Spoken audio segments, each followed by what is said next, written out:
Bismillahirrahmanirrahim. Assalamualaikum warahmatullahi wabarakatuh. Perkenalkan, nama saya Molde Wahid dari Akuntansi Syariah angkatan 2023. Kali ini saya akan mempresentasikan tentang mikroekonomi. Isu penting ekonomi makro 2020 sampai 2023 dan analisis makroekonomi. Berdasarkan penelusuran sumber-sumber terbuka, jurnal akademik, lembaga ekonomi, berita, dan beberapa isu ekonomi makro krusial yang muncul antara 2020 sampai 2023. Yang pertama ada pandemi COVID-19 dan dampaknya. Dampaknya, pandemi menyebabkan resesi global yang parah ditandai dengan penurunan agregat output, peningkatan pengangguran, dan gangguan pada rantai pasokan. Analisis makroekonominya, kebijakan pembatasan sosial dan penutupan bisnis melumpuhkan aktivitas ekonomi, menekan permintaan agregat, dan mengganggu keseimbangan penawaran permintaan. Kebijakannya, Bank Sentral di seluruh dunia menerapkan pelonggaran moneter yang ekspansif untuk meningkatkan likuiditas dan mendorong pemulihan ekonomi. Pemerintah juga meluncurkan program stimulus fiskal yang signifikan untuk mendukung rumah tangga dan bisnis yang terkena dampak. Yang kedua, ada inflasi yang meningkat. Dampaknya, kenaikan harga barang dan jasa secara umum ini mengikis daya beli rumah tangga, merugikan pekerja, dan berpotensi memicu stagflasi.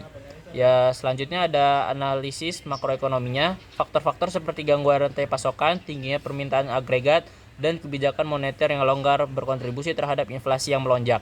Kebijakannya, Bank Sentral menaikkan suku bunga untuk memerangi inflasi dengan menurunkan permintaan agregat, namun pengetatan moneter ini beresiko menghambat pertumbuhan ekonomi. Yang ketiga ada perang di Ukraina dan dampaknya. Dampaknya, invasi Rusia ke Ukraina menyebabkan lonjakan harga energi dan pangan, memperburuk inflasi, mengganggu perdagangan global, dan meningkatkan ketidakpastian ekonomi. Analisis makroekonominya, perang memicu resiko geopolitik yang signifikan, mengganggu pasokan energi dan pangan, dan meningkatkan volatilitas pasar keuangan. Kebijakan fiskal dan moneter yang terkoordinasi diperlukan untuk mengatasi dampak ekonomi dan perang, termasuk menstabilkan harga energi dan pangan, mendukung negara-negara yang terkena dampak, dan memitigasi risiko keuangan. Yang keempat ada transisi ke ekonomi hijau.